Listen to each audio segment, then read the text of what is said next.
approche le public du Chan. La mascotte Trait d'Union et symbole du championnat d'Afrique des Nations au Cameroun entame une tournée dans les villes hautes. Sons et couleurs de la cérémonie de lancement de ce périple dans le 20h30. République centrafricaine, double scrutin présidentiel et législatif sous haute tension. Bangui, la capitale, se démarque par une participation massive. Vous aurez les échos du vote avec nos envoyés spéciaux sur place. Les détails, c'est tout de suite.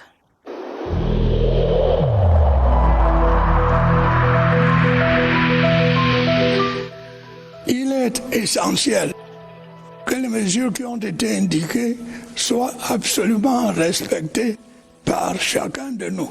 Lavez-vous régulièrement les mains à l'eau et au savon ou à l'aide d'un gel hydroalcoolique. Restez à au moins 1 mètre de distance des autres personnes, surtout si elles toussent, éternuent ou ont de la fièvre. Si vous avez de la fièvre, de la toux ou des difficultés à respirer, consultez un médecin.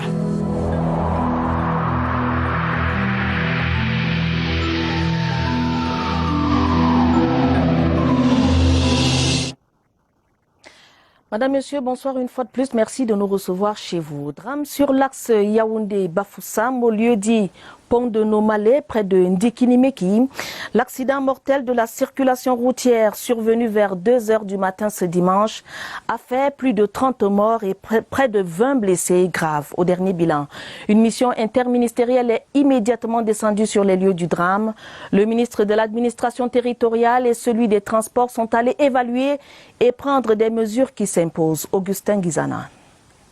La route nationale numéro 4 reliant Yaoundé à Bafoussam, au lieu d'Inomal dans le Mbamé-Inoubou, a enregistré dimanche 27 décembre 2020 le triste record des accidents de la circulation en cette fin d'année. 39 morts et 18 blessés. Bilan provisoire. Et comme à chaque malheureux événement qui frappe ses compatriotes, le chef de l'État Paul Biya n'est pas resté insensible.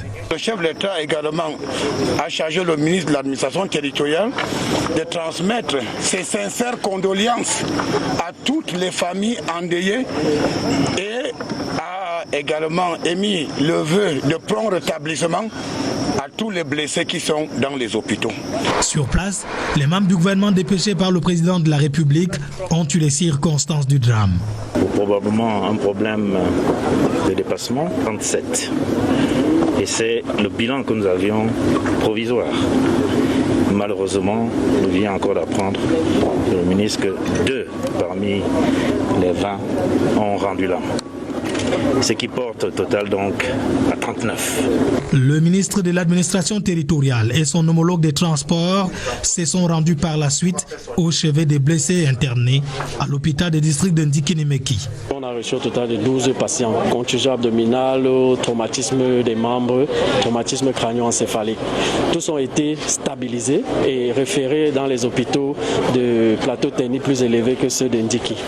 Prudence, responsabilité, condoléances et prompt rétablissement sont les mots-clés qu'on retient à la suite de ce drame de Ndikinimeki. À l'origine de ce drame qui endeuille plusieurs dizaines de familles, un gros porteur de la société Avenir Voyage dont le conducteur aurait perdu le contrôle, qui avait violemment percuté un camion, dérivant ainsi de sa trajectoire pour se retrouver en contrebas d'un cours d'eau. Retour sur les circonstances et les faits avec Richard Atangana Obama de CRTV Centre. Selon les témoignages, le pire s'est produit aux environs de 2h30 sur le pont qui sépare le village Nomalé à celui de Ninfanté, à 12 km de Kinmeki et à 47 km après Bafia sur la nationale numéro 4. Entre le bus assurant le transport interurbain de 70 places immatriculé LT 130 IQ d'Avenir Voyage et un camion d'immatriculation gabonaise. Bilan, 34 morts sur le carreau et 5 autres décès enregistrés parmi les blessés. Le bus a été dérivé dans le ravin. 19 blessés graves ont été évacués à Makenene et il nous est revenu que 3 d'entre eux sont décédés. 20 hommes, 10 femmes, 3 bébés et 1 garçon. Les rescapés de ce drame ont été conduits au centre médical d'arrondissement de Ndikinimeki. J'avais sommeil. Mon mari m'a demandé de se coucher sur ses pieds et dormir. À peine que je dors comme ça, Je comprends seulement comment la voiture tourne un genre. Là, je ne savais plus à quel moment on est tombé. Je me suis retrouvée seulement qu'il y avait les gens sur moi, les gens criaient partout.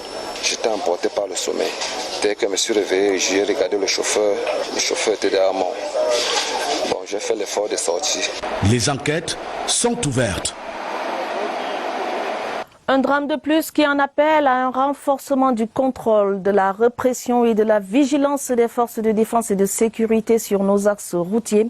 Les principales causes des accidents étant le plus souvent l'excès de vitesse, l'imprudence et l'irresponsabilité des conducteurs, mais aussi le non-respect du code de la route. Pierre Evembe.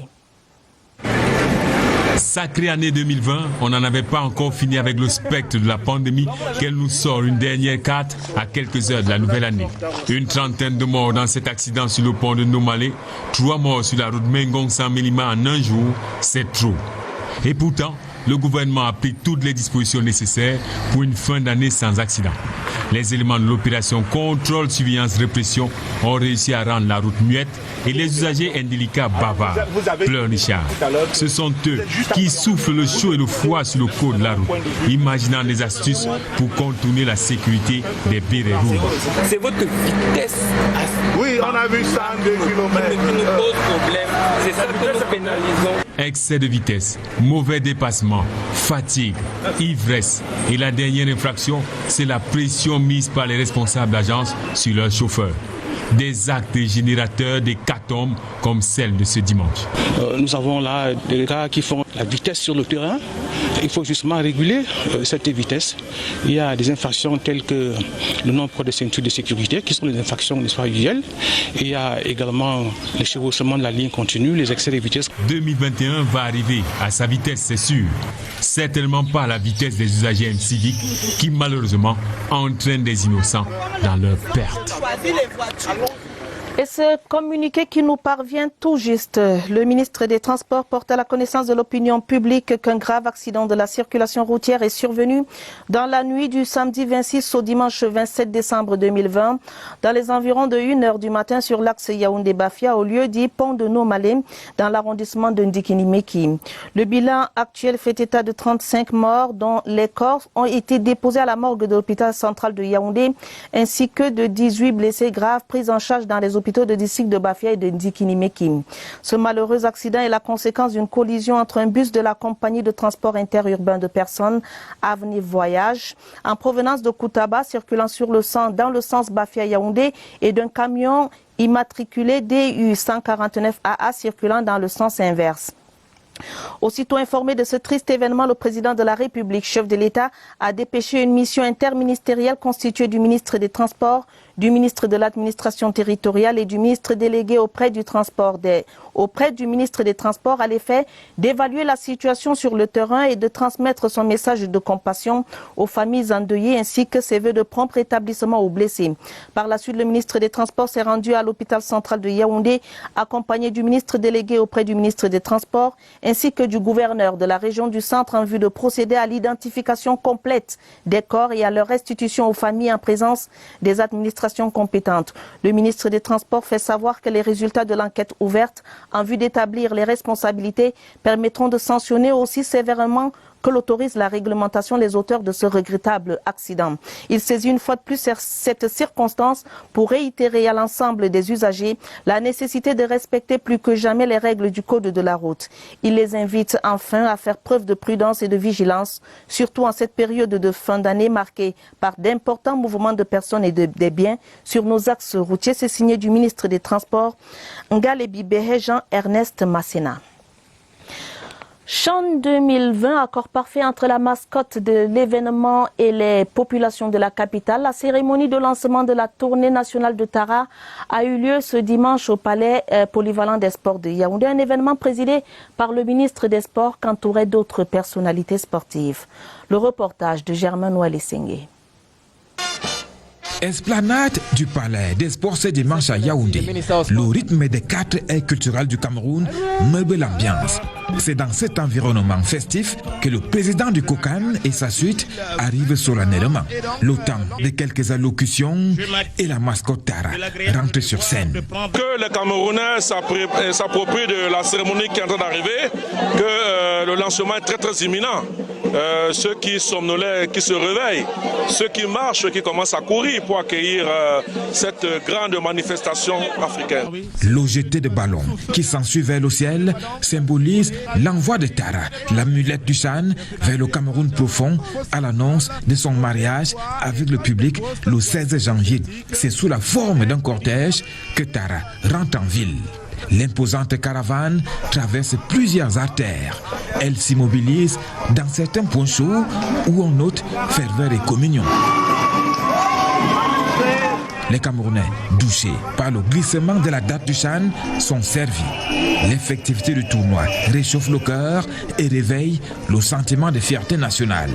Une tournée qui aura encore démontré que le football reste un puissant facteur de fédération des différences et de rassemblement autour du vert ou jaune. Yaoundé fait la passe à Douala pour la suite de la partie. Et dans la phase terminale des préparatifs du comité d'organisation, la commission animation du COCAN est à pied d'œuvre pour offrir une parade des grands jours au public du stade Omnisport de Yaoundé. Une cérémonie d'ouverture prévue le 16 janvier prochain se prépare activement, comme le confirme le président de cette commission dans ce reportage que signe Joseph Gouetta-Mandeng. La parade d'ouverture du Chan 2021 au Cameroun sera une bonne fenêtre qui matérialisera l'adage qui dit que le Cameroun est l'Afrique en miniature. Nous avons prévu mettre en exergue les richesses camerounaises, les talents, les atouts et tout ce que le Cameroun compte de beau et de bien. Du beau monde pour raccorder tous les morceaux. L'unicité recherchée dans la chorégraphie sera le résultat d'un travail de groupe. Le jour de la cérémonie d'ouverture, par exemple, nous serons environ 4 à 500 personnes sur le plateau. Maintenant, pour les répétitions, en général, tous ces jours-ci, nous tournons autour de 100 à 150 personnes. Aussi, selon la commission animation, cette recherche de la perfection ne sera en aucun cas occultée par la crise sanitaire internationale actuelle. Dans les tenues, par exemple, que nous avons prévues pour nos performeurs, à savoir les danseurs et d'autres intervenants, nous avons prévu des masques et d'autres accessoires qui permettront que tout le monde soit bien à distance de cette pandémie. Encore 3 semaines, tout se passera ici dans cette cuvette. Le stade Omnisport Amadou Ahidjo de Yaoundé. Le Chan 2021, une occasion pour vivre et voir des richesses culturelles du Cameroun. La suite et la fin de notre série consacrée à l'année 2020 du président de la République, avec ce soir un arrêt sur la modernisation du plateau infrastructurel. Sur le plan sportif, un chantier auquel le président Paul Biya a apporté tout l'accompagnement nécessaire. Yves-Marc Medjo.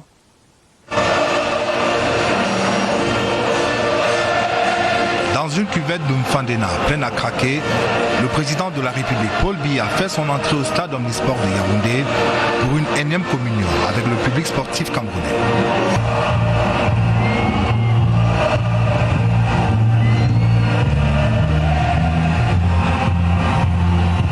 Les images se passent de tout commentaire. À la vérité, la complicité entre Paul Biya et le mouvement sportif est fusionnelle et elle dure aujourd'hui depuis fort longtemps. Voici plus de 4 décennies en effet que le Cameroun, par ses performances, est assis sur le toit du football africain. Et le footballeur camerounais était naturellement en droit d'attendre un juste retour d'ascenseur. Rien à faire en cette année 2020 sur le point de rendre son verdict. Le Cameroun évolue désormais en poste très avancé sur le plan de ses infrastructures sportives. Et en cela, le complexe sportif de Japoma fait office de miroir. Miroir de la détermination du premier sportif camerounais à donner à notre pays les moyens de sa glorieuse réputation. Et le complexe sportif de Japoma n'est pas le seul. Bepanda, Limbe, Boya et Olembe apportent aussi par la qualité de leur plateau sportif une réplique conséquence à l'indigence infrastructurelle d'autrefois. Idem pour Bafoussam, Mbouda et Garoua. pour arriver à ce résultat qui va commencer à se donner à voir dans quelques jours lors du prochain championnat d'Afrique des Nations Chant Total 2020, prévu dès le 16 janvier prochain dans notre pays. Il a fallu pour le président de la République mobiliser un ensemble de ressources humaines, matérielles et financières et surtout apporter l'accompagnement opérationnel qui s'imposait. Grâce à une détermination à braver toutes les contraintes et malgré le torrent de critiques enregistrées, le président Biya a réussi au soir de cette année 2020 à hisser le Cameroun sur le plan de ses infrastructures sportives au sommet du continent. Et parce que l'honneur de son pays et le respect de la parole donnée sont des causes qui ont toujours trouvé en lui un grand avocat, Paul Biya a décidé cette année de faire une nouvelle fleur aux lions indomptables de l'expédition italienne de 1990 en leur offrant des logements gratuits et flambant neufs. Toutes les conditions semblent donc à présent réunies pour que les fêtes sportives annoncées dans notre pays soient de grands moments de communion autour du ballon rond. Le président de la République, à qui l'Église catholique orthodoxe du Cameroun dit toute sa gratitude pour la reconnaissance accordée à l'institution. Elle a célébré l'acte présidentiel ce dimanche, jour de la fête de Sainte Famille de Nazareth. Le chef de l'État était représenté à la cérémonie par le ministre Samuel Mvondo-Ayolo, directeur du cabinet civil de la présidence de la République. Dieudonné Omba. Ce dimanche, fête de la Sainte Famille, un jour spécial pour la paroisse Sainte Famille de Nazareth de l'Église catholique orthodoxe, patriarcat des nations. En cette célébration de son saint patron, l'Église catholique orthodoxe fête également sa reconnaissance au Cameroun suite au décret présidentiel signé le 18 août 2020. Pour ce double événement, la basilique logée au quartier Eki à Yaoundé a fait son plein d'œufs. De nombreux fidèles laïcs, des dizaines de ministres sacrés, deux évêques, conduits par sa béatitude Matthieu de Jésus, métropolite, primat, vicaire patriarcal, sont venus prier et célébrer. Pour représenter le président Paul Biya, un de ses plus proches collaborateurs, le ministre Samuel Mvondo-Ayolo, directeur du cabinet civil de la présidence de la République. En ce jour historique, l'Église catholique orthodoxe exprimera par la voix de son primat sa gratitude au président Paul Biya pour cette reconnaissance.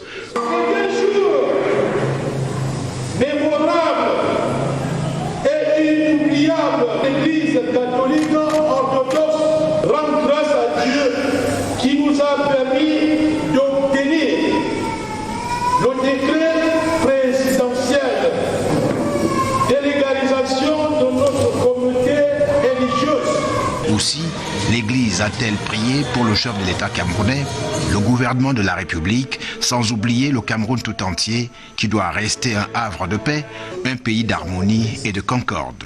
Inspiré des lectures du jour, sa béatitude Matthieu de Jésus, le principal célébrant, a conseillé les vertus que doit cultiver chaque membre de famille à l'image de la Sainte Famille. L'humilité, la douceur, la patience, la solidarité, la bonté et l'amour en sont quelques-unes. Présente au Cameroun depuis une vingtaine d'années, l'Église catholique orthodoxe compte à ce jour 6 évêques, 78 prêtres et environ 90 000 fidèles en Afrique centrale. Restons en religion pour dire que les mamans eucharistiques du monastère des bénédictins du Mont Fébé, aux côtés des couches vulnérables, à travers la Caritas, elles ont remis des dons en denrées alimentaires et des kits d'hygiène à des personnes vulnérables. C'était après une messe qui a regroupé de nombreux fidèles. Michel Renaud-Ouandia. Une église sans charité ne vit pas.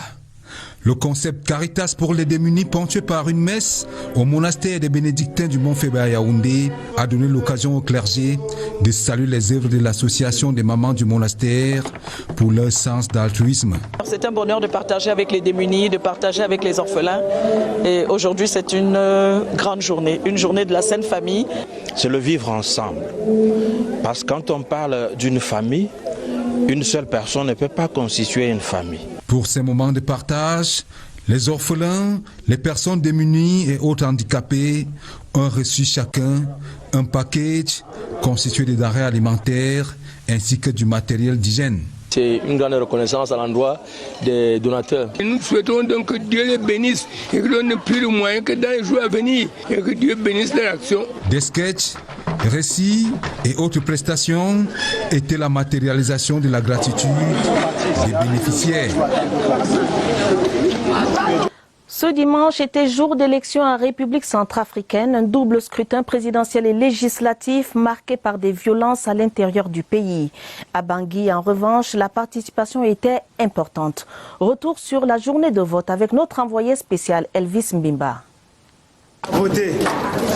Comme le président Faustin Archange Touadéra, les Centrafricains sont allés en grand nombre voter ce matin.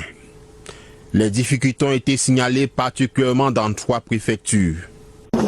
Suivant la constitution de notre pays, chaque citoyen a le droit de choisir librement ses dirigeants.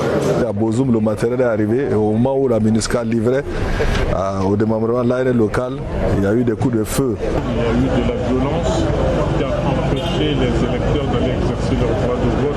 Je trouve ça dommage. Dès la matinée, les organisateurs du scrutin s'employaient à résoudre ces difficultés.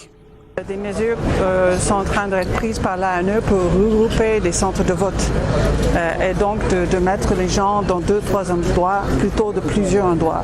Ça va faciliter la tâche de la sécurisation et les gens vont pouvoir voter. Une élection très suivie au regard du nombre d'observateurs déployés ici. Washington suit de très près la situation en Centrafrique. Nous travaillons pour qu'il y ait des élections inclusives et crédibles. Tout le monde est venu voter. Il y avait beaucoup de femmes, qui est toujours un très bon signe. Il est certain que tous les électeurs inscrits n'auront pas voté ce dimanche, mais on retiendra davantage l'engouement de ceux très nombreux qui ont choisi de peser sur l'avenir de leur pays. Les plus du week-end, ce dimanche épousent l'ambiance des célébrations nuptiales en ce mois de décembre où l'amour inonde les grands carrefours et les ronds-points des villes. Elles sont un maillon essentiel de l'organisation, du déroulement et de la beauté du mariage. Les filles d'honneur, rôle et importance avec Laurence Okalia. Sont les étoiles qui annoncent le soleil du matin. Les demoiselles d'honneur ont un rôle des plus importants lors des mariages, sur le plan esthétique, mais surtout pour la logistique. En quelque sorte, nous les hôtesses, pour la guider dans toutes les directions, on l'a aidé à s'habiller avec tous les accessoires nécessaires. On était là, on l'assistait pour tous les détails qui manquaient.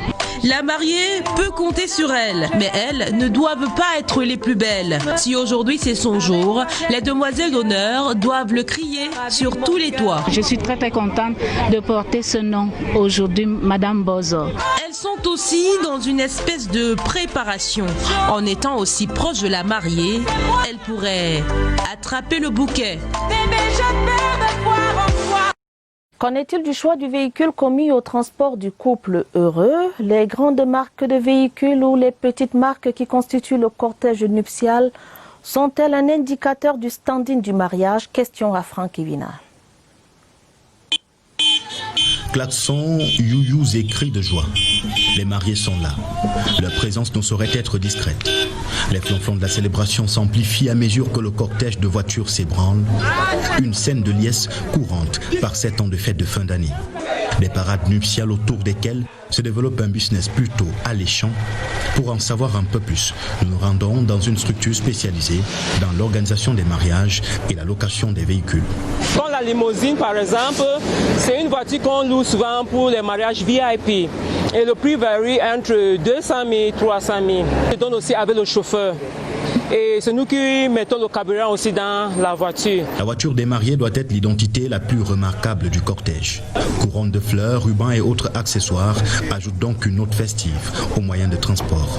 Il y a des clients qui veulent avec les fleurs naturelles, il y a les clients qui veulent avec les fleurs artificielles. On se rassure que le client est satisfait. Des choix d'ornements pour rehausser le faste et l'éclat de ces cortèges de mariage dont certains attirent par un luxe tapageur.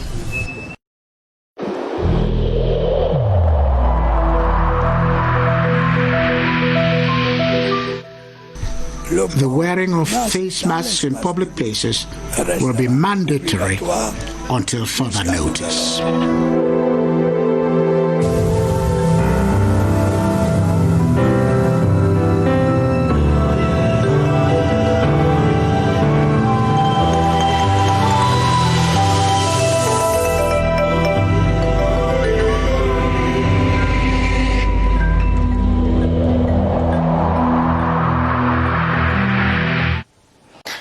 Vous l'aurez compris, le Cameroun est un pays bilingue.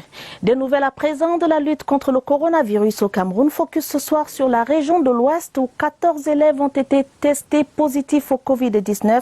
Allons retrouver Évariste Yenga et son invité au centre des opérations d'urgence. Bonsoir Évariste Yenga.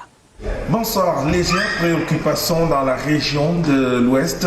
Il n'y a pas flambée véritable, seulement il y a eu plusieurs élèves testés positifs, une quatorzaine pratiquement. On en parle ce soir avec le directeur de l'hôpital régional, le professeur Georges Eno Oroc.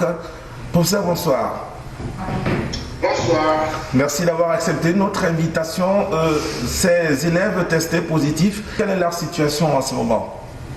Il faut rappeler que 14 élèves, y compris 9 garçons et 5 filles, étaient testés positifs dans la district de santé de Penka-Michel. On les a isolés à domicile et ils étaient mis sous traitement. Un test de contrôle a été fait qui s'avérait négatif parmi tous ces élèves et depuis lors, ils se sont intégrés leurs institutions. Permettez-moi de saisir l'occasion pour souhaiter de vœux à 3 personnes. D'abord, mon ministre, le docteur Malachi, ministre de la Santé publique, le gouverneur de ma région, son Excellence M. Awafonka Augustin, et ma très chère famille, Pagom Etienne à Ponaberi à Douala. Merci, professeur. On vous a accordé ces vœux. On va poursuivre donc cet entretien. Merci pour cette situation épidémiologique concernant les 14 élèves testés positifs, mais tous asymptomatiques. Tout est rentré dans l'ordre. Après contrôle, ils ont recouvré leur santé. Merci à vous d'avoir accepté notre invitation. C'était le professeur Georges Eno Oroc, directeur de l'hôpital régional de Bafoussam, qui nous brossait un peu la situation des 14 élèves testés positifs à Penka-Michel. Ils vont tous bien en ce moment. Merci Évariste Yenga, merci également à votre invité. Intervention humanitaire et climat social dans les camps des réfugiés du Cameroun, cas du camp des réfugiés centrafricains de Gado-Badirim. C'est le thème de la thèse de doctorat à PhD en psychologie que vient de défendre Basile Némé devant un jury présidé par le professeur Jacques-Philippe Tala. Le reportage de Ariel Olivia Moboué de CRTV Centre.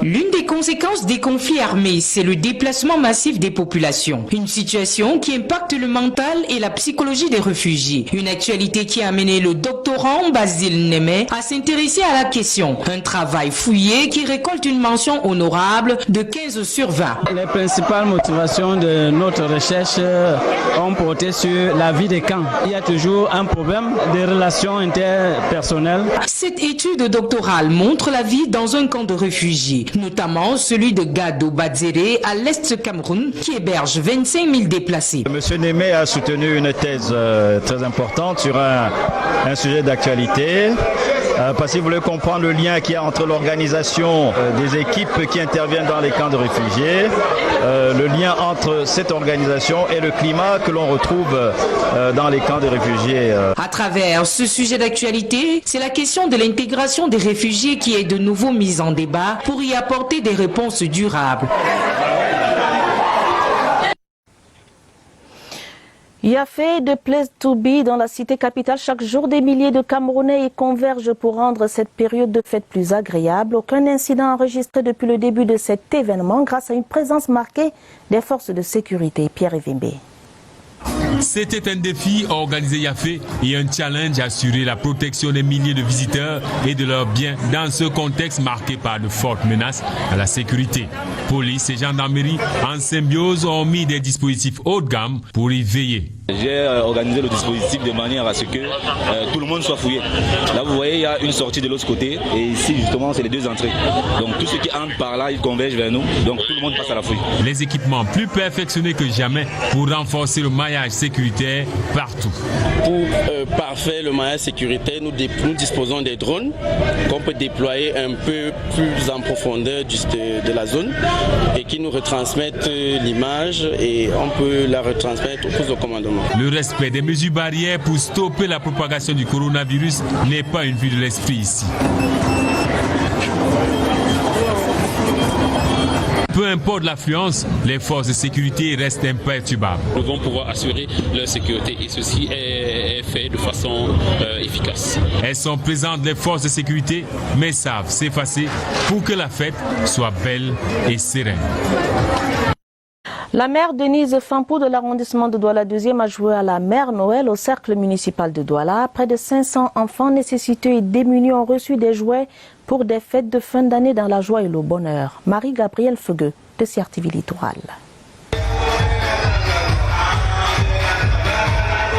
Jacques Temkou, âgé de 7 ans, et Temkou Leya, âgé de 8 ans, sont des enfants défavorisés résidant au quartier New Bell, lieu dit Bamileke, dans l'arrondissement de Douala 2e. La joie de recevoir leur cadeau de Noël est sans égal.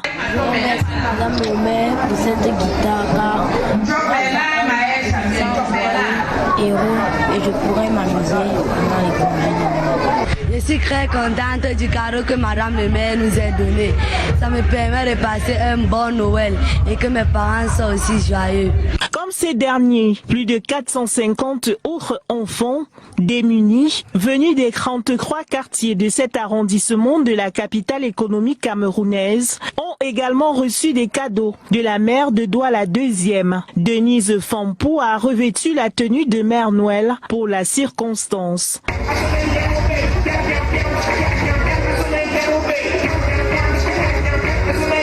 Depuis pratiquement 13 ans, sa priorité est de mettre un sourire sur les visages des enfants les moins privilégiés lors de la fête de la Nativité. Il y a 13 ans, nous sommes là et je pense que c'est la fête des enfants. Nous avons pu bénéficier de cette grâce et nous voulons également offrir cela à ceux qui n'en ont pas ou ceux qui n'ont pas les moyens d'avoir des jouets par eux-mêmes, par les parents et d'avoir un cadeau pour qu'ils puissent aussi fêter avec tous les enfants du monde entier.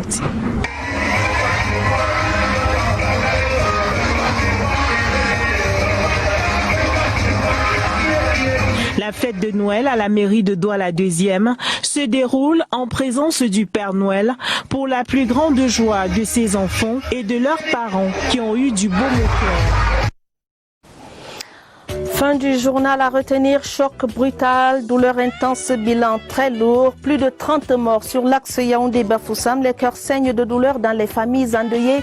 Une famille interministérielle est descendue sur les lieux du drame. Une fois de plus, les condoléances du 20-30 aux familles endeuillées. Journal préparé avec la collaboration de Sadou Mamoudou, Caroline Ouete, Rosine Manga et Salomé Ntama Ouona. Prochain rendez-vous avec l'information minuit. Vous serez avec Joseph Gouetta-Mandeng et Gideon Tazor. Pour les éditions de la semaine, retrouvez dès demain au 19h30 Estakima Tabot et au 20h30 au Romuald Tuisengok. Madame, Monsieur, votre fidélité nous honore. Bonne soirée et bon début de semaine à tous.